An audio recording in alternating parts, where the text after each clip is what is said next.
আজকের রান্নায় আপনাদের সবাইকে স্বাগত। আজকে আমরা করব করলা ভাজা। খুব অল্প সময়ের মধ্যে সহজভাবে এই করলা ভাজাটা তৈরি করে নেব।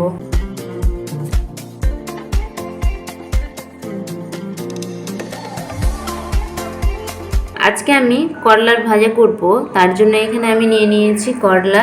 করলাগুলোকে গোল গোল করে কেটে নেব। এখানে আমি করলা কেটে নিয়েছি আর ধুয়ে নিয়েছি। এবার এটাতে আমি লবণ আর হলুদ মাখিয়ে নেব। এখানে আমি স্বাদ মতো লবণ দিয়ে দিব আর দিয়ে দিব হলুদ গুঁড়ো পরিমাণ মতো দিয়ে এবার ভালো করে আমি হাত দিয়ে মাখিয়ে নেব।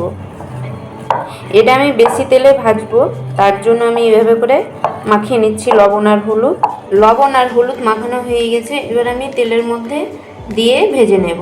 এখানে আমি একটা কড়াইয়ের মধ্যে তেল নিয়ে নিয়েছি কিছুটা। এবার এই তেলের মধ্যে আমি করলাগুলো ছেড়ে দেব। তেল গরম হয়ে গেছে, আমি করলাগুলো দিয়ে দিচ্ছি।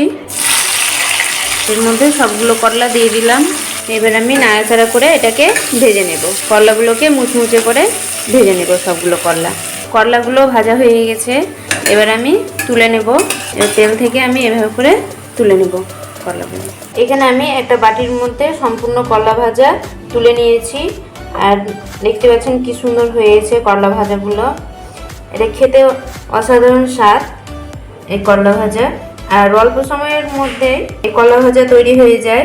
এরকম সহজ সহজ রেসিপি পাওয়ার জন্য আমার চ্যানেলটি সাবস্ক্রাইব করে দিবেন আর পাশে থাকা বেল আইকনটি প্রেস করে দিবেন আজকের রান্নার নতুন নতুন রান্নার রেসিপি পাওয়ার জন্য।